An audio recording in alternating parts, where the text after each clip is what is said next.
నమస్కారం ఘంటారావానికి స్వాగతం. ముందుగా ప్రధానాంశాలు. 2,26,000 కోట్లతో ఓటాన్ అకౌంట్ బడ్జెట్. గ్రామీణాభివృద్ధి, వ్యవసాయ, సంక్షేమ రంగాలకు పెద్దపీట.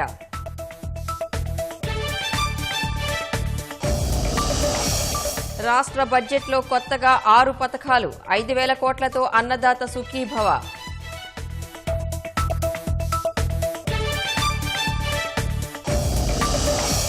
పంచాయతీరాజ్, గ్రామీణాభివృద్ధికి 35,000 కోట్లు. విద్య, వైద్యం, జలవనరులకు అగ్రతాంబూలం.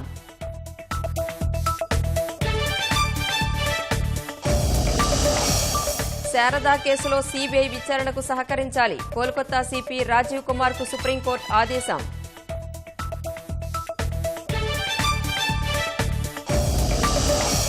దీక్ష విరమించిన దీదీ, కేంద్రంపై ఘాటు విమర్శలు.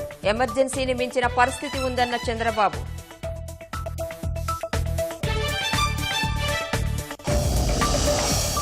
అడ్డగోలుగా మాట్లాడితే ప్రజలే అడ్రస్ లేకుండా చేస్తారు. అమిత్ షాకు ముఖ్యమంత్రి హెచ్చరిక.